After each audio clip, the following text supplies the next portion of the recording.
నమస్తే. అమెరికా భారత్పై 50% టారిఫ్ వేసింది. భారత్ని తన దారికి తీసుకురావడానికి చాలా ప్రయత్నాలు చేశాడు డొనాల్డ్ ట్రంప్. అయినప్పటికీ కూడా భారత్ తల వంచలేదు. ఇప్పుడు 50% టారిఫ్ ఉన్న తర్వాత కూడా నవంబర్ నెలలో ఎక్స్పోర్ట్స్ భారత్ నుంచి ఎగుమతులు పెరిగాయి రికార్డు స్థాయిలో. గడిచిన 3 సంవత్సరాల్లో ఇదే అత్యధికమని కూడా చెప్తున్నారు. 22% ఎగుమతులు పెరిగాయి భారత్ నుంచి అమెరికాకి. ఇది ఎలా సాధ్యపడింది? దీని గురించి కరెంట్ సినారియో గురించి మాట్లాడతాం. నాతో స్టూడియోలో ఉన్నారు సీనియర్ పాత్రికేయులు సురేష్ కొచ్చటిల్ గారు. సురేష్ గారు నమస్తే. నమస్తే రాజు గారు. ఎట్లా సార్ ఇది 50% టారిఫ్ అన్నాడు, బట్ అయినా కూడా మనకేదో చేద్దాం అనుకున్నారు కానీ ఇప్పుడు ఎక్స్పోర్ట్స్ పెరిగాయి నవంబర్ నెలలో. Correct. How is it possible? So అది ఏం జరిగిందంటే అక్టోబర్లో మన ఎక్స్పోర్ట్ చాలా మటుకు పడిపోయింది. మనం రెగ్యులర్గా ఒక బ్యాన్ పెట్టినప్పుడు, ఒక టారిఫ్ ఇంపాక్ట్ పెట్టినప్పుడు ఫస్ట్ 2 months ఇంపాక్ట్ ఉండదు. ఫర్ ఎగ్జాంపుల్ క్రిస్మస్కు ఉన్న ప్రోడక్ట్స్ అక్కడ అమ్మాల్సిన మన దగ్గర నుంచి ఉన్న products, for example consumer products అనుకుందాం, వీళ్ళు కీటెక్స్ లాంటి వాళ్ళు సప్లై చేసే ప్రోడక్ట్స్, లేకుంటే మిగతా టెక్స్టైల్ తిరుపూర్ నుంచి పంపించేవాళ్ళు, అది కాకుండా గోల్డ్ అండ్ జెమ్స్ జ్యువెలరీ పంపించేవాళ్ళు అంతా క్రిస్మస్ ఆర్డర్ వాళ్ళు ఆగస్ట్లోనే ఫుల్ఫిల్ చేసేస్తారు, పంపించేస్తారు. స్పెషల్లీ టారిఫ్ వస్తుందని తెలియగానే వాళ్ళు ముందు అది డిస్పాచ్ చేసిస్తారు. మిగతా దాని తర్వాత టారిఫ్ పడినప్పుడు తగ్గిందనమాట చాలా మటుకు. ఇప్పుడు జరిగిన ఈ దాంట్లో మీరు అడిగిన క్వశ్చన్లో చాలా మటుకు చాలా క్లియర్గా ఏమవుతుందంటే డిస్పైట్ టారిఫ్ ఇది పెరిగింది. ఎట్లా పెరిగిందని చాలామంది అడుగుతున్నారు. Yes, it's a good question, ఎట్లా పెరిగింది అనేది. ఎందుకంటే ఈ అమెరికాకి అది కూడా బెస్ట్, దట్ నాట్ ఎనీవన్, అమెరికాకి పెరిగిందనమాట. ఎట్లా పెరిగిందనేది దట్స్ ద క్వశ్చన్ దట్ అందరు అడుగుతున్నారు. సో దానికి కూడా రిప్లైస్ ఉన్నాయి రాజు గారు. ఎట్లా జరిగింది, ఎందుకు జరిగింది అనేది మనం డేటా తీసుకుందాం. ఒకసారి డేటా తీసుకుని డేటా నుంచే మాట్లాడదాం. మనం ఈ అమెరికాకి మనం పంపించిన దాని ప్రకారం మన దాంట్లో number 1 is America, number 2 is China, and number 3 is UAE, number 3 is China. Okay, మనం డేటా తీసుకుందాం. టాప్ 3 ఎక్స్పోర్ట్ డెస్టినేషన్ చెప్పాను మీకు. అమెరికాకి మనం పంపించింది $7 billion, $7 billion in November. Year on year growth చూస్తే లాస్ట్ నవంబర్కి ఈ నవంబర్కి డేటా చూస్తే 22% పెరిగింది. ఓకే, 22%. మనం లాస్ట్ మంత్ ఈ మంత్ కంపేర్ చేయకూడదు ఎప్పుడు. Okay, year on year compare చేయాలి. లాస్ట్ మంత్ నెగిటివ్లో ఉండే, ఇప్పుడు ఈ మంత్ పాజిటివ్లో వస్తే మేము అంటారు అరే ఆ నెగిటివ్లో ఉండే కదా పాజిటివ్ ఎట్లైనా వచ్చినప్పుడు పెరుగుతుందిలే నంబర్ అంటే that is a different ball game. యూఏఈకి మనం ఎక్స్పోర్ట్ చేసింది $3.4 బిలియన్ నవంబర్లో. మీరు అడగవచ్చు యూఏఈకి ఏమి ఇంపోర్ట్ చేస్తాం మనం. యూఏఈలో ఆయిల్ లేదు. ఇక్కడ 7 ఎమిరేట్స్ ఉన్నాయి కదా, వాళ్ళ దగ్గర ఆయిల్ ఎక్కడ లేదు. 1-2 ఎమిరేట్స్ కొంచెం ఉంది. సో వాళ్ళు మెయిన్లీ ట్రేడింగ్ చేస్తారు. UAE is a trading post. అక్కడ అన్ని దేశాల నుంచి వస్తుంది, అక్కడి నుంచి మళ్ళీ అక్కడి నుంచి వెళ్ళిపోతుంది. బంగారం చూడండి, ఎక్కడి నుంచో సౌత్ ఆఫ్రికా నుంచి వస్తుంది, మళ్ళీ ఇక్కడ దానికి. అట్లనే చాలా మటుకు ఎలక్ట్రానిక్ ప్రోడక్ట్స్ వస్తుంది, ఇంకొక డెస్టినేషన్కి వెళ్ళిపోతుంది. కార్లు వస్తాయి, కార్లు మళ్ళీ ఇంకో డెస్టినేషన్కి వెళ్ళిపోతుంది. ట్రేడింగ్ టౌన్ అన్నమాట. ఒకసారి ఫిజికల్ ప్రోడక్టే ఉండదు, వాళ్ళు ఓన్లీ ట్రేడింగ్ చేస్తారు అంతే. కానీ అన్నిటికంటే సర్ప్రైజింగ్ ఏంటంటే 3rd పొజిషన్లో ఈసారి వచ్చింది. మనం ఎక్స్పోర్ట్ చేసాం చైనాకి. China is not our top computer this మన లిస్ట్లో. ఇన్ఫాక్ట్ 3rd పొజిషన్లో మనకి ఎప్పుడు ఉండేది నెదర్లాండ్స్, కానీ ఈసారి చైనా వచ్చేసింది. చైనాకి మనం $2.2 బిలియన్ ఎక్స్పోర్ట్ చేసాం. $2.2 బిలియన్. అది 90% ఎక్కువ కంపేర్డ్ ఇయర్ ఆన్ ఇయర్, 90%. తో టోటల్ మనం చూస్తే ఈ ట్రేడ్ డెఫిసిట్ కూడా, ఎందుకంటే చైనా కానీ యూఎస్ కానీ మన ట్రేడ్ డెఫిసిట్ తగ్గి ఇప్పుడు $24.6 బిలియన్కి వచ్చింది. అంటే మనం ఇంపోర్ట్ చేసింది తగ్గింది, ఎక్స్పోర్ట్ చేసింది పెరిగింది. That is all the trade deficit reduces అన్నమాట. యూజువల్లీ ఎక్కువ అవుతుంది మన దాంట్లో, కానీ చాలా మటుకు మనం ఆయిల్ ఎక్స్పోర్ట్ ఆపేసాం కొన్ని కంట్రీస్ నుంచి. చైనా నుంచి మనం ఇంపోర్ట్స్ ఆపేసాం, కానీ మన దగ్గర నుంచి ఎక్స్పోర్ట్ చైనాకి పెరుగుతుంది. ఇప్పుడు దీంట్లో టాప్ 3 ప్రోడక్ట్స్ తీసుకుందాం. మనం ఏం ఎక్స్పోర్ట్ చేస్తాం, చాలా ఉంటుంది, 200-300 ప్రోడక్ట్స్ ఉంటాయి, దానికన్నా ఎక్కువ కూడా ఉండొచ్చు. టాప్ 3 తీసుకుంటే మనకి ఫస్ట్ ఇంజనీరింగ్ గుడ్స్. దీంట్లో కాంటెక్స్ట్ కూడా ఉంది. నేను ఎందుకు చెప్పాలంటే ఇంజనీరింగ్ గుడ్స్, రాహుల్ గాంధీ మొన్ననే 2 రోజుల ముందు BMW ఫ్యాక్టరీకి వెళ్ళారు జర్మనీలో. అక్కడెళ్ళి ఏం చెప్పారంటే ఇండియన్ మ్యానుఫ్యాక్చరింగ్ మొత్తం దెబ్బతిన్నది, ఇండియన్ మ్యానుఫ్యాక్చరింగ్ ధ్వంసం అయిపోయింది, ఏం లేదు అని చెప్పారు. కానీ రాజుగారు ఇంజనీరింగ్ గుడ్స్ అంటే ఏంటి? మన దగ్గర తయారవుతున్న ప్రోడక్ట్స్ ఏదో కార్లో ఫిట్ అవుతుంది, లేకుంటే పవర్ ప్లాంట్లో ఫిట్ అవుతుంది, లేకుంటే ఇంకెక్కడైనా ఫిట్ అయ్యే ప్రోడక్ట్ ఫర్టిలైజర్ కంపెనీలో ఫిట్ అవుతుంది, ఎక్కడైనా దాన్ని మనం ఇక్కడ నుంచి ఎక్స్పోర్ట్ చేస్తున్నాం, ఎగుమతి చేస్తున్నాం. సో మన మ్యానుఫ్యాక్చరింగ్ పడిపోయిందా? ఇన్ఫ్యాక్ట్ ఈ రాహుల్ గాంధీ వెళ్ళిన BMW వాళ్ళు చెన్నై దగ్గర వాళ్ళు మ్యానుఫ్యాక్చరింగ్ యూనిట్ ఉంది వాళ్ళకి, 2007లో పెట్టుకున్నారు వాళ్ళు. జర్మనీ. అక్కడ 7 మోడల్స్ ప్రొడ్యూస్ చేస్తున్నారు. 90,000 కార్లు అమ్మారు 10 సంవత్సరాల్లో. పడిపోయిందా మ్యానుఫ్యాక్చరింగ్?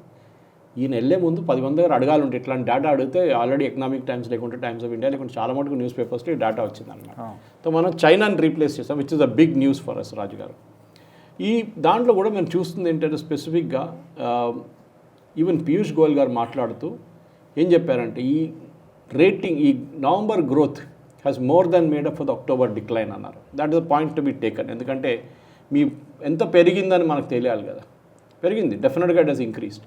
కానీ is that enough? That is the question. కాదు, మనం ఇంకా బాగా చేయొచ్చు, దీన్ని ఇంకా మనం పెంచుకోవచ్చు అన్నమాట. సో దీనికోసమే మనం ఇప్పుడు నెక్స్ట్ స్టెప్ ఏంటంటే ఈ డిసెంబర్, జనవరి, ఫిబ్రవరి డేటా చూడాల్సి వస్తుంది. చాలా క్రూషియల్గా ఉంటుంది. ఓకే, మన కీ కొత్త నవంబర్ ఎక్స్పోర్ట్స్లో కూడా మనం ఇంకోటి చూడాలంటే ఇంకా కొన్ని రాష్ట్రాలు ఉన్నాయి మన దగ్గర whom we exported more than China. But అదొక ఆఫ్ హ్యాండ్ చెప్పొచ్చు. స్పెయిన్ ఫర్ ఎగ్జాంపుల్ 181% పెంచింది, మనం పెంచాం. చైనా 90% ఆల్రెడీ చెప్పాం, 90%. హాంకాంగ్ 35%. ఓకే, యూఎస్ 22.6 మాట్లాడాము, యూఏఈ 13%. సో మన top destination is Spain, but Spain is of hand thing, అది సడన్గా జరిగింది. గుడ్స్ ఎక్స్పోర్ట్ మన ఆగస్ట్లో $6.7 బిలియన్, పర్సంటేజ్ వైజ్ గ్రోత్ 6.7 సెప్టెంబర్లో తీసుకుంది. కానీ అక్టోబర్లో పడిపోయింది. అక్టోబర్లో అది 11% తగ్గింది బికాజ్ ఆఫ్ టారిఫ్ ఇంపాక్ట్. కానీ దాని తర్వాత మనం పికప్ చేసుకున్నాం. ఈవెన్ షింప్స్ పికప్ చేసుకున్నాం మనం, రొయ్యలు. అది పడిపోయి ఉండే, కానీ కొత్త మార్కెట్ చూసుకొని మన వాళ్ళు అక్కడికి మొదలు పెట్టారు. అది కాకుండా ట్రంప్ ఇంకో గేమ్ ఆడారు, చాలామందికి తెలియదు. అది ఒక నెల ముందు మన దేశం నుంచి పంపించే ఎక్స్పోర్ట్స్ మీద ఆయన 50% టారిఫ్ పెట్టింది కదా. కొంతది 66 దాకా వెళ్ళింది, ఎందుకంటే ముందు ఉండే టారిఫ్ కొన్ని ప్రోడక్ట్స్కి 6% ఉండే, కొన్ని 10 ఉండే. So this is additional to that. మన వాళ్ళు ఏం చేశారంటే అక్కడున్న ఇండియన్స్, చాలామంది Indians, specially Indian diaspora pressure పెట్టడం మొదలుపెట్టారు వాళ్ళ కాన్స్టిట్యుయెన్స్కి, వాళ్ళ ఎంపీలకి. వాళ్ళు అన్నారు మాకు బాస్మతి రేట్ ఎక్కువైపోయింది, మాకు స్పైసెస్ రేట్ ఎక్కువైపోయింది, ఎందుకు కట్టాల్సింది వేరే కదా. ఇప్పుడు మీరు స్పైసెస్ ఎక్కడి నుంచి తీసుకొస్తారు? మీరు అమెరికాలో స్పైసెస్ తయారు చేయలేరు కదా, ఇండియా నుంచి తీసుకురావాలి. ఎప్పుడు మీ hundreds of thousands of years India నుంచే స్పైసెస్ వెళ్తుంది, డిపెండెన్సీ ఎలాగా. సో మీరు తగ్గించంటే 50 ప్రోడక్ట్స్ మీద ట్రంప్ టారిఫ్ కిందకి తీసుకొచ్చాడు. అది బేదర్ న్యూస్ పేపర్స్లో ఎక్కడ మాట్లాడలేదు. దాంట్లో స్పైసెస్, రైస్, బాస్మతి రైస్ లాంటి చాలామంది ఇండియన్స్ యూజ్ చేసే ప్రోడక్ట్స్కి, అది కాకుండా అమెరికన్స్ యూజ్ చేసే ప్రోడక్ట్స్కి అన్నీ తగ్గింది. ఇప్పుడు అమెరికాలో ఇప్పుడు చూడండి లేటెస్ట్ జాబ్ ఫిగర్స్ వస్తే దాంట్లో అక్కడ అన్ఎంప్లాయ్మెంట్ రేట్ ఇంకా పెరిగింది. ఎందుకంటే అమెరికన్ కంపెనీస్ ఏం చెప్తున్నారంటే మేము బయట నుంచి తెప్పించుకుంటాం, ఒక కన్సిస్టెన్సీ ఆఫ్ పాలసీ ఉంటుంది మాకు. నెక్స్ట్ మార్చ్లో ఏం కావాలంటే మేము ఇండియా నుంచి తెచ్చుకుంటాం, చైనా నుంచి తెచ్చుకుంటాం. మీరు నెలకు పాలసీ మార్చేస్తున్నారు. ఒక నెల 50 అంటున్నారు, మళ్ళీ ఇంకో నెల 15 అంటున్నారు, మళ్ళీ నెక్స్ట్ నెల మళ్ళీ 113 అంటున్నారు. కన్సిస్టెన్సీ లేదు. So we're signing up with this people. అది కాకుండా మీరు చెప్పినట్టు యూఎస్ కాంగ్రెస్లో కూడా చాలా ప్రెషర్ పెడుతున్నారు. అవును, ఎందుకంటే అక్కడి నుంచి one of the major exports US నుంచి సోయాబీన్స్, కార్న్ అండ్ సోయాబీన్స్ వాళ్ళ టాప్ ఎక్స్పోర్ట్స్. ఇది 2 వాళ్ళు అమ్మలేకపోతున్నారు, ఎందుకంటే China was the biggest buyer. Maize ఇంకోటి, ఇది 3 అమ్మలేకపోతున్నారు వాళ్ళు. అండ్ యూఎస్ ఫార్మింగ్ కమ్యూనిటీ మన ఫార్మింగ్ కమ్యూనిటీ లాగానే చాలా పొలిటికలీ పవర్ఫుల్. కావాలంటే Trump of course next election పోటీ చేయడు, కానీ ఆయనకు ఈ cannot contest as per legal law. కానీ నెక్స్ట్ వచ్చే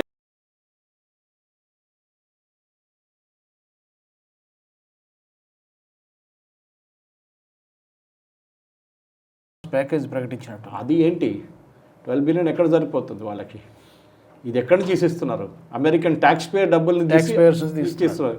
ఆయన ఏం చెప్తాను, నేను టారిఫ్ నుంచి తీసి మీకు ఇచ్చాను అని చెప్పి. బయట నుంచి ప్రోడక్ట్ టారిఫ్ పెట్టారు. ఆ టారిఫ్ కట్టిన అమౌంట్ ఎవరు కట్టారు? కంపెనీస్ కట్టారు. యూఎస్ కంపెనీ ఎవరి దగ్గర తీసుకున్నారు? యూఎస్ కన్జ్యూమర్ దగ్గర. మళ్ళీ అదే కన్జ్యూమర్కి రిటర్న్ ఇస్తున్నారు. అంటే సూపర్ మార్కెట్లో వెళ్ళి కొనేటోనికి వాళ్ళ దగ్గర డబ్బులు గుంజి ఫార్మర్స్కి ఇస్తున్నారు. ఒక పాకెట్ నుంచి తీసి ఇంకో పాకెట్కి ఇస్తున్నాడు, అంతే. There is no real money moving around.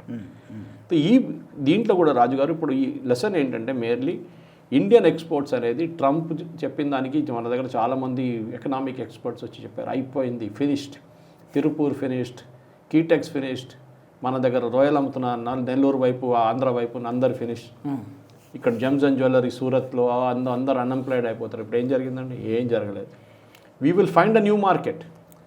కీటెక్స్ చూడండి, కీటెక్స్ అనేది వరల్డ్లో నెంబర్ 2 హోజియరీ, పిల్లల హోజియరీ మ్యానుఫ్యాక్చర్. అంటే వాళ్ళ అండర్వేర్, బెనియన్స్ చిన్నపిల్లలకు తయారు చేస్తారు. ఇది వాళ్ళు ఏం చేస్తారు, వాళ్ళ ఎక్స్పోర్ట్స్ అంతా యూఎస్కి ఉండే మోస్ట్లీ. దెబ్బతిన్న వాళ్ళకి తెలిసిన కానీ ఇమీడియట్గా వాళ్ళు చేసినట్టు లోకల్ స్టోర్స్ స్టార్ట్ చేశారు ఇండియాలో. ప్రతి స్టోర్ నుంచి మాకు 2 కోట్లు వస్తే చాలు 1000 స్టోర్లు ఓపెన్ చేయబోతున్నా నెక్స్ట్ 1 ఇయర్లో అన్నారు సాబు జేకబ్, ఎండి ఆఫ్ కీటెక్స్. దాంతో ఏమైపోతుంది, ఇక్కడ 2000 కోట్ల బిజినెస్ అయిపోతుంది వాళ్ళకి. మార్జిన్ ఏమో 20 నుంచి 30 నుంచి 40% మార్జిన్ ఉంటుంది. యూఎస్ పంపించే ప్రోడక్ట్ మీద వాళ్ళకి శాతం 1% 2% మార్జిన్ ఉంది, కానీ వాల్యూమ్ ఎక్కువ ఉంటుంది. అదొకటి వాల్యూమ్ ఎక్కువ ఉంటుంది. రేపు యూఎస్ తగ్గించారో మంచిది, బట్ దీ స్టోర్స్ విల్ కంటిన్యూ. ఇది మన ఒక డొమెస్టిక్ మార్కెట్ అనేది మన చాలా పెద్ద మార్కెట్ రాజు గారు. మన మార్కెట్ పెద్దది, దట్టు మనకు ఆల్టర్నేటివ్స్ కూడా ఉన్నాయని చెప్పి చాలా మాట. ఫర్ ఎగ్జాంపుల్ మన దాంట్లో సెకండ్ ఎక్విప్మెంట్ మనం అమ్మేది ఎలక్ట్రానిక్ గుడ్స్. ఎలక్ట్రానిక్ గుడ్స్ అంటే ఏంటి, mobile phones. Okay, mobile phones అమ్ముతున్నాం మనం యూఎస్కి. ఐఫోన్లు ఇక్కడ తయారు చేసి అక్కడ అమ్ముతున్నాం. మోదీ గవర్నమెంట్ వచ్చినప్పుడు 2014లో మన దగ్గర 3 కంపెనీలు ఉండే, 3 యూనిట్స్ ఉండే, సారీ కంపెనీస్ కాదు, 3 మొబైల్ ఫోన్ మ్యానుఫ్యాక్చరింగ్ యూనిట్స్. కంపెనీలు డిఫరెంట్ యూనిట్స్. అంటే ఫర్ ఎగ్జాంపుల్ యాపిల్ దగ్గర 3 యూనిట్లు ఉంటుంది. ఒకటి శ్రీపెరంబదూర్లో ఉంది, ఒకటి నోయిడా వైపు ఉంది, ఇంకోటి వాళ్ళు ఎక్కడ పెడుతున్నారు. అట్లా చాలా మటుకు వాళ్ళ సబ్సిడరీ కంపెనీస్ కూడా తయారు చేస్తారు ఫోన్లు. అప్పుడు మోదీ గవర్నమెంట్ వచ్చినప్పుడు 2014లో మన దగ్గర 3 యూనిట్లు ఉండే, మన్మోహన్ సింగ్ గవర్నమెంట్ ఇచ్చి హ్యాండ్ ఓవర్ టైంలో. ఇప్పుడు 300 యూనిట్లు. ఆలోచించండి, that is the kind of sales we're doing అనమాట. నంబర్ 1 ఇక్కడ నుంచి యాపిల్ వాళ్ళు ఎక్స్పోర్ట్ చేస్తున్నారు, శాంసంగ్ వాళ్ళు ఫోన్లు ఇక్కడ తయారు చేస్తున్నారు. సో ఎలక్ట్రానిక్ గుడ్స్ కూడా చాలా మటుకు మన దేశం నుంచి చైనాకి, యూఎస్కి వెళ్తుంది. చైనాకి అమ్ముతున్నాం మనం, యూఏకి అమ్ముతున్నాం మనం. సో వరల్డ్లో నంబర్ 1 మ్యానుఫ్యాక్చరింగ్ వరల్డ్గా చైనా తర్వాత ఇప్పుడు భారతదేశం తయారవుతుంది మొబైల్ ఫోన్ మ్యానుఫ్యాక్చరింగ్. 3వ టాప్ మోస్ట్ ప్రోడక్ట్ 3 తీసుకున్నాం. First was engineering goods, second was electronic goods, 3వది పెట్రోలియం. మనం సౌదీ అరేబియానా, మనం ఇరానా, మన దగ్గర పెద్ద పెద్ద ఆయిల్ వెల్స్ లేదు డ్రిల్ చేసి మనం అమ్మడానికి. మనం ఏం చేస్తున్నాం, రష్యా దగ్గర నుంచి $40 కొంటున్నాం. $40 రష్యా మనకు ఆఫర్ చేస్తున్నాం. ఇంటర్నేషనల్ మార్కెట్స్ $80 నడుస్తుంది ఒక బ్యారెల్కి. $40 తెచ్చి shipping cost, refining cost, Jamnagar తీసుకొచ్చి రిలయన్స్ కానివ్వండి, న్యారా వాళ్ళ రిఫైనరీ ఇక్కడ పక్కన ఉన్న దాంట్లో రిఫైన్ చేసి మళ్ళీ యూఎస్కి అమ్ముతున్నాం, యూరోప్కి అమ్ముతున్నాం. $50-55 $60 ప్రాఫిట్ ఉందా? అదే ఏడుస్తున్నారు యూఎస్. ఇప్పుడు దానికోసం మనం మీరు టారిఫ్ పెట్టారు. మా దగ్గర కొనండి, మీరు రష్యా దగ్గర ఎందుకు కొంటున్నారు? రష్యా అది తీసుకెళ్ళి బాంబు వేస్తున్నారు యుక్రెయిన్ మీద అని. అరే మన యూక్రెయిన్కి డీజిల్ అమ్మాం మనం నవంబర్లో, October November we sold to Ukraine. Russia దగ్గర నుంచి క్రూడ్ తీసుకొని రిఫైన్ చేసి డీజిల్ మనం యూక్రెయిన్కి అమ్మాం. బిజినెస్ అంతే. సో ఇప్పుడు ట్రంప్ వచ్చి నేను అది చేస్తానంటే సారీ, బైడెన్ చెప్పిన ట్రిక్ ఇది. బైడెన్ ఉన్నప్పుడు మోదీ గారి దగ్గర చెప్పారు, ఇంటర్నేషనల్ ప్రైసెస్ చాలా ఎక్కువ అవుతుంది, మీరు రష్యా దగ్గర నుంచి క్రూడ్ తీసుకొని రిఫైన్ చేసి మాకు కూడా అమ్మండి, మేము కొనుక్కుంటాం. మాకు $80 $90 మాకు వాళ్ళు అమ్ముతున్నారు సౌదీ వాళ్ళు, మీరు మాకు $60 ఇస్తే మేము తీసుకుంటాం. యూరోప్ కూడా అదే అన్నారు. యూరోప్కి ఇంకొకటి అంటే చాలా మటుకు వాళ్ళకి గ్యాస్ కావాలి. Gas number 2 supplier, number 1 supplier Russia అని చెప్పొచ్చు. నంబర్ 2 ఖతార్ చాలా దూరం ఉంది. సో రష్యా దగ్గర నుంచి వీళ్ళు యూరోప్ తీసుకుంటారు గ్యాస్ అంతా, ఎస్పెషల్లీ వింటర్ మంత్స్లో. ఇప్పుడు చాలా హెవీ డిమాండ్ ఉంటుంది గ్యాస్కి. సో రష్యా దగ్గర నుంచి అది జయశంకర్ గారు చెప్పినట్లు 1 day you are buying more gas than what we buy in an entire month. మేము నెలలో కొనే క్రూడ్ ఆయిల్ మీరు ఒక రోజులో కొనేస్తున్నారు రష్యా దగ్గర నుంచి, మా మీద మళ్ళీ ఎందుకు శాంక్షన్ పెడుతున్నారు? China number 1. చైనా చేయరు, ఎందుకంటే సప్లై చైన్ పోతుంది, మీది మ్యాగ్నెట్స్ రాదు, ఏం రాదు మీరు అక్కడి నుంచి. So Modiji stood up. ఇది ఒక ఇంటర్నేషనల్ డిప్లొమసీలో చాలా పెద్ద లెసన్. మీరు భయపడక్కర్లేదు బికాజ్ మన market it self is huge. యూఎస్కి మన మార్కెట్ కావాలి, మనకు యూఎస్ మార్కెట్ కాదు. మనకు ఆల్టర్నేటివ్స్ ఉన్నాయి. సరే కొన్ని markets will be that. But చూడండి రాజు గారు, ఇక్కడ ట్రంప్ ఏమన్నారు, అందరు మేడ్ ఇన్ అమెరికా చేయాలన్నారు. అన్ని ఐటీ కంపెనీ హెడ్స్ పిలిచి మాట్లాడారు, అందరూ అని చెప్పేసి వెళ్ళిపోయారు. $50 బిలియన్ ఇప్పుడు ఇండియాలో పెడుతున్నా అని చెప్పి మోదీ గారిని వచ్చి కలిసి సత్య నాడేలా, అమెజాన్ వీళ్ళందరూ వచ్చి కన్ఫర్మేషన్ ఇచ్చారు, మేము ఇక్కడ పెట్టబోతున్నాం. మైక్రోసాఫ్ట్ ఒక 2 నెలల ముందు 2 లక్షల స్క్వేర్ ఫీట్ అక్కడ వాళ్ళ ఎగ్జిస్టింగ్ ఆఫీస్ డెవలప్మెంట్ సెంటర్ పక్కన తీసుకున్నారు ఇంకో బిల్డింగ్లో. ఎందుకంటే what they are looking very simple. మేము ఇండియాలో, మీరు అమెరికాలో $10 ఒక పని చేపిస్తే మేము అది $3 ఇండియాలో చేయొచ్చు. ఇప్పుడు కోవిడ్ తర్వాత ఎక్కడ ఎవరున్నారని చూడట్లేదు, ఎవరైనా ఎక్కడైనా ఉండొచ్చు. That is 1 lesson COVID taught us. ముందు ఎట్లా అంటే ఆఫ్ షోర్ ఆన్ షోర్ ఆ కాన్సెప్ట్ అంతా ఉండే, ఇప్పుడు ఏం లేదు. మీరు ఎక్కడున్నా పని చేసుకోండి, ఇంట్లో నుంచి పని చేసుకోండి, ఎక్కడైనా పని చేసుకోండి. చాలా మటుకు ఆఫీస్ తిరిగి వచ్చారు చాలామంది. కానీ whether you're sitting in US, you're sitting in Mexico, you're sitting in Canada, or మీరు ఇండియాలో ఉన్నా మాకు doesn't make a difference. In fact ఇండియాలో ఉంచుకుంటే మాకు శాలరీ తక్కువ ఉంటుంది ఇండియాలో ఇవ్వడానికి.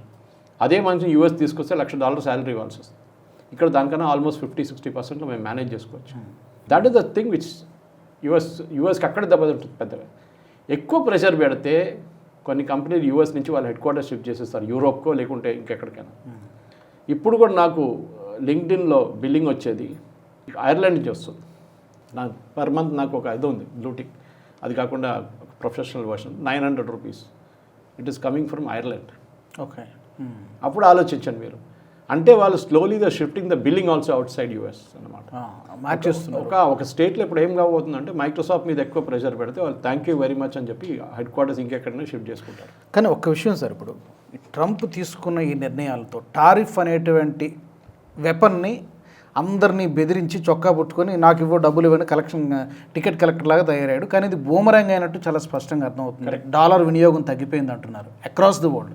నేను ఎక్కడో ఈ మధ్య ఒక వార్త చూశాను, నెంబర్ మేబీ అటు ఇటు ఉండొచ్చు కానీ ఒక్క రోజులోనే ఒక 70 లక్షల కోట్లంతో ఈ స్టాక్ మార్కెట్లో ఆవిరైపోయిందని చెప్తున్నారు. బట్ ఆ నెంబర్ కాస్త అటు ఇటు ఉన్నా కూడా డాలర్ యూటిలైజేషన్ అనేది తగ్గిపోయిందని చెప్తున్నారు. ఈవెన్ అక్కడ అమెరికా సెనేట్లో కూడా డెమోక్రటిక్ సభ్యులు మీరు చూడండి భారత్తో సంబంధాలు మొత్తం ధ్వంసం చేశారు, గతంలో డెమోక్రాట్ల హయాంలో ఎలా ఉండేది అని చెప్పి తిడుతున్నారు. కరెక్ట్. ఎందుకంటే ఇప్పుడు మనం రష్యాతో డీల్ చేస్తున్నాం రాజుగారు, ఆయిల్ కొనుక్కుంటున్నాం, మెయిన్లీ ఆయిల్ వాళ్ళ దగ్గర నుంచి. మనం రూబుల్స్లో పే చేస్తున్నాం, రష్యన్ కరెన్సీలో. మనం డాలర్లో పే చేస్తాం. ఇంకా Russia locked out of the system. SWIFT అని చెప్పి ఇంటర్నేషనల్ సిస్టమ్ ఉంది పేమెంట్స్ది, inter banking system country to country. అది దాని నుంచి రష్యాని తొలగించాం. ఇప్పుడు ఏమైపోయిందో డాలర్ పోయింది నడిపెట్టి నుంచి. డాలర్ వాజ్ ద ట్రేడింగ్ ఏం చెప్తారు ట్రాన్స్ఫర్ మెకానిజం. $1కి ఇంత, బ్యారెల్ డాలర్ ఇంత అని చెప్పి మనం డాలర్లో మాట్లాడుతుండే. అదే ట్రంప్ బ్రిక్స్ వచ్చినప్పుడు ట్రంప్కి అన్నిటికంటే పెద్ద భయం అదే ఉండే. బ్రిక్స్ ఒక టైంలో సడన్గా మేము మా ఓన్ కరెన్సీ స్టార్ట్ చేస్తామని చెప్పారు. యూరోపియన్ లాగా మన యూరోపియన్ కంట్రీస్ అన్ని చేసినట్టు యూరో చేసినట్ల వాళ్ళ కరెన్సీలో we'll carry on with the respective countries. We have no problem. మనం ఎందుకండి వీళ్ళ డాలర్ మీద పడాల్సింది. సో దాట్ ఇంటర్నేషనల్ ఒక mechanism routed through dollar is out now. Slowly dollar prominence తగ్గిపోతుంది. యూఎస్కి అన్నిటికంటే పెద్ద అడ్వాంటేజ్ ఏముందంటే ఒక టైంలో మీకు ఒక నోట్స్ ప్రింట్ చేసినప్పుడు అంత బంగారం మీద ఉండాలి. ఏ విలువ లేని నోట్లు ఇంకా కొట్టండి వెనుజువేలా లాగా అయిపోతారు. ఒక చిన్న బ్రెడ్ కొనడానికి ట్రక్లో తీసుకెళ్ళాలి మీరు కరెన్సీ. ఆ పరిస్థితికి వచ్చేస్తారు. సో అమెరికా అది ఒక 10 సంవత్సరాల ముందు దాకా ఫాలో చేసింది. లాస్ట్ 10 yearsలో వీళ్ళు ఏం చేస్తున్నారంటే వీళ్ళ దగ్గర బంగారం తక్కువ పడినప్పుడు నోట్లు ప్రింట్ చేయండి, because that is the only hedge America has against inflation అన్నమాట. ఇది జరుగుతుంది. సో విపరీతంగా నోట్లు ప్రింట్ చేయడం మొదలుపెట్టారు వీళ్ళు అమెరికా డాలర్ విలువ in the international market strength and because of that. కానీ రియల్ డాలర్ ఎఫెక్ట్ లేదు. ఇప్పుడు మనం ఆర్బీఐ ఎందుకు ఇంటర్వ్యూన్ చేయట్లేదు 90 దాకా వెళ్ళినా కూడా, ఎందుకంటే it is good for us. మన ఎక్స్పోర్ట్స్కి మంచిది. అది డజంట్ మ్యాటర్. ఎందుకంటే మనం మిగతా కరెన్సీస్తో చెక్ చేసి చూస్తే మన స్లైడ్ చాలా తక్కువ మిగతా international currencies. That is why నడవనియండి. దాంట్లో ఆర్బీఐ ఇంటర్వ్యూన్ చేయట్లేదు. లేకుంటే ఆర్బీఐ ఏం చేయాలి, డాలర్ తెచ్చి మార్కెట్లో వేస్తారు స్టెబిలైజ్ చేయడానికి. మనం డాలరే యూజ్ చేయట్లేదు. అక్కడే ఉండే డాలర్లు మన ఎక్కడ ఉందో అక్కడ వాడినే ఉండి బంగారం కొంటున్నాం. బంగారం కొని మన రిజర్వ్స్ ఎక్కువ చేస్తున్నాం. ఆర్బీఐ స్ట్రాటజీ ఇది. Doesn't matter, let it rice. In fact మనం టోటల్ ఏప్రిల్ నుంచి నవంబర్ దాకా ఫైనాన్షియల్ ఇయర్ 26 తీసుకుంటే 6 నెలల్లో మన గుడ్స్ ఎక్స్పోర్ట్ ఇండియా నుంచి 2.6% పెరిగింది. Big number it is. ఇప్పుడు ఎంత $292 billion మనం ఎక్స్పోర్ట్ చేశాం. అదే టైంలో మన ఇంపోర్ట్స్ $550 billion. అంటే మనకు $300 billion, ఆల్మోస్ట్ 300 కాదు, ఒక $215 billion పెట్టుకోండి. Is our deficit. అది మనం తగ్గించుకు తీసుకురావాలి మనది. Okay, that is the import. అది చైనా వైపు కానివ్వండి, యూఎస్ వైపు కానీ మనం we should reduce that gap considerably. చేసుకుంటే మనకే మంచిది. ఎందుకంటే మన ఎక్స్పోర్ట్ ఇంపోర్ట్ ఎప్పుడు గ్యాప్ ఎక్కువ ఉండకూడదు. That should be reduce further. అది మన దగ్గర నుంచి ఎక్స్పోర్ట్ పెరిగితే మన ఇంపోర్ట్స్తో మనం బ్యాలెన్స్ చేసుకోవచ్చు. అదే ఇప్పుడు జరుగుతుంది. అదే జరిగింది నవంబర్లో. జరిగింది. ఎస్, అదే జరిగింది. నేను విన్నాను యాక్చువల్గా 28 దేశాలతో రూపాయిలోనే వ్యాపార లావాదేవీలు జరిగిన అగ్రిమెంట్లు కూడా కుదిరాయంట. కరెక్ట్. అది ఎప్పటి నుంచి ఇంప్లిమెంట్ అవుతుందా లేకపోతే అవ్వబోతుందో తెలియదు, కానీ అది కనుక వస్తే డెఫినెట్గా మనకు చాలా అడ్వాంటేజ్ అని చెప్తున్నారు. ఈవెన్ మనం యూపీఐ పేమెంట్స్ యూఏఈలో, నేను వెళ్ళినప్పుడు యూఏఈలో అది యూజ్ చేశాను యూపీఐ పేమెంట్ దుబాయ్లో. మన సింగపూర్కి వెళ్తే అక్కడ కూడా ఉందంట. చాలా దేశాల్లో ఇప్పుడు మనం యూపీఐ పేమెంట్స్ చేస్తున్నాం. అంటే మీరు డాలర్లో కన్వర్ట్ చేయక్కర్లేదు, మీరు లోకల్ కరెన్సీలో కన్వర్ట్ చేయక్కర్లేదు. మీరు కమిషన్ తర్వాత వాళ్ళు తీసుకుంటారు, అది డిఫరెంట్ మ్యాటర్. కానీ మీరు కరెన్సీలో కన్వర్ట్ చేయక్కర్లేదు. You're trading in Indian rupees only. మీ దగ్గర ఉన్న డబ్బులే మీరు వాడుకుంటున్నారు. మీరు అంత డబ్బులు అక్కడ తీసుకెళ్ళక్కర్లేదు. తీసుకెళ్ళక్కర్లేదు. అక్కడ వెళ్తున్నప్పుడు నేను వెళ్ళినప్పుడు అడిగాను ఎంత తీసుకెళ్ళాలంటే 1000 dirhams అన్నారు వాళ్ళు. అది తీసుకెళ్ళాను. కానీ అంత వాడుకోలేదు, 400 500 వాడుకొని రిమైనింగ్ వచ్చి ఇక్కడ ఎయిర్పోర్ట్లో ఎక్స్చేంజ్ చేయాల్సి వచ్చింది. అది కాకుండా కార్డు యూజ్ చేసుకుంటే చాలా ఈజీ కదా, అది చాలా మటుకు అది వాడుకున్నాం. 10% దాకా it was UPI payments which I made. Test చేయడానికి చూశాను పని చేస్తుందా లేదా అని చెప్పేసి, అదనమాట. సో మన ఇంటర్నేషనల్ లెవెల్లో కూడా మనం ఏం చేస్తున్నామంటే మన యూపీఐ పేమెంట్స్ సిస్టమ్ తీసుకొచ్చి డిజిటల్ కరెన్సీ వైపు వెళ్ళిపోతున్నాం మనం. అక్కడ కూడా మన భారతదేశం నుంచి బయటికి వెళ్ళేటప్పుడు మనం ఫిజికల్ క్యాష్ క్యారీ చేయక్కర్లేదు, అది అన్నిటికంటే పెద్ద అడ్వాంటేజ్. Yes, exactly. ఇది పెద్ద దెబ్బ కాబోతుంది డెఫినెట్గా అమెరికాకి. ఎందుకంటే వాళ్ళు ఏమనుకున్నారు, టారిఫ్ వేయగానే అయ్యో అమ్మ అని చెప్పి మనం కొట్టుకుంటా అనుకున్నారు. మోదీ గారు ఏం చెప్పలేదు, చాలా ధమ్కి ఇచ్చారు, అది చేశారు ఇది చేశారు, ఇప్పుడు ఏం పని చేయట్లేదు. ఇప్పుడు 100% చేస్తారా, చేయండి. ఎవరికి ప్రాబ్లం? మీకు ఎక్స్పోర్టర్స్కే ప్రాబ్లం, మీ వాల్మార్ట్కే ప్రాబ్లం. తగ్గిస్తాడేమన్నా 50% నుంచి? ఇప్పుడు డీల్ వచ్చేస్తుంది కదా, అనదర్ 15 daysలో మనం డీల్ అనౌన్స్ చేయబోతున్నాం. ఓకే, దాంట్లో ఫస్ట్ ఫేజ్ డీల్. దాంట్లో ఇప్పుడు యావరేజ్ టారిఫ్ ఒక 31% దాకా వస్తుందని చెప్తున్నారు. ఆల్రెడీ మనకు ముందు కూడా 16 నుంచి 20-25% దాకా ఉండే టారిఫ్. ఓకే, కానీ ఇది కొత్త పెట్టిన 50తో దానికి వెళ్తే 70 దాకా కూడా వెళ్ళింది కొన్ని ప్రోడక్ట్స్కి. ఇప్పుడు తిరిగి వస్తే 25 వస్తుంది. అంటే రెసిప్రోకల్ టారిఫ్ ఉందా, వన్ వే టారిఫ్ ఉందా చూడాలి. అంటే మనం యూఎస్కి ఇంపోర్ట్ చేసేది వాళ్ళు మన వైపు పంపిస్తారు. ఫర్ ఎగ్జాంపుల్ మనం ఒక ఎగ్జాంపుల్ తీసుకుందాం, అది కరెక్ట్ ఎగ్జాంపుల్ కాదు కానీ సోయాబీన్స్ వాళ్ళు మనకి ఎక్స్పోర్ట్ చేస్తే మనం కూడా వాళ్ళకి ఎక్స్పోర్ట్ చేస్తే ఒకటే రేట్ ఉండాలి టారిఫ్. అక్కడ అది ఇక్కడ అది కస్టమ్ డ్యూటీ ఒకటే ఉండాలి. అది ఉండకుండా వాళ్ళకి అడ్వాంటేజ్గా ఉండకూడదు, అది నెగోసియేషన్ కాదు. దానికోసం యూఎస్ అన్నారు చూడండి, పీయూష్ గోయల్ గారు లీడ్ చేస్తున్నారు, very tough nut to crack Indians అని. బార్గెనింగ్ నంబర్ 1 మన దాంట్లో. నేను ఎప్పుడు చెప్తుంటాను, బిఎండబ్ల్యూ నడిపించేటోడు కూడా మన వెజిటబుల్ షాప్ దగ్గర వచ్చి టమాటో కొనుక్కుంటూ బార్గెన్ చేస్తాడు. అది మన హ్యాబిట్, అది మన దాంట్లో బార్గెనింగ్ అనేది మన బ్లడ్లో ఉంది, మనం చేస్తాం. అది యూఎస్ అంత ఈజీగా విడవమని, యూఎస్ కాదు ఎవడైనా ఉన్నా కానీ. అది ట్రంప్ నేర్చుకున్న మంచి లెసన్ ఇది. సో వాళ్ళకే పెద్ద దెబ్బ తగిలింది. Thank you very much Suresh గారు. Thank you very much. Thank you. ఈ టారిఫ్ వార్ అనేది, టారిఫ్ని అస్త్రంగా వాడుకోవాలనుకున్నటువంటి అమెరికాకి, ట్రంప్కి పెద్ద దెబ్బ తగిలింది. ఇది భవిష్యత్తులో ఇంకా తీవ్రంగా ఉండేటువంటి అవకాశం ఉంది. ఈ ఎపిసోడ్కి సంబంధించి మీ అభిప్రాయాన్ని కూడా మాకు తెలియచేయండి. మరో వీడియోలో మళ్ళీ కలుసుకుందాం. జై హింద్. ఈ వీడియో మీకు నచ్చినట్టయితే లైక్ చేయండి, 10 మందికి షేర్ చేయండి. అలాగే కామెంట్ల రూపంలో మీ అభిప్రాయాలను మాతో పంచుకోండి. Nationalist hub group of channels ను సబ్స్క్రైబ్ చేసుకుని తెలుగునాట జాతీయవాద జర్నలిజాన్ని ప్రోత్సహించండి. ఈ వీడియో కింద ఉన్న బెల్ ఐకాన్ పై క్లిక్ చేయడం మర్చిపోవద్దు.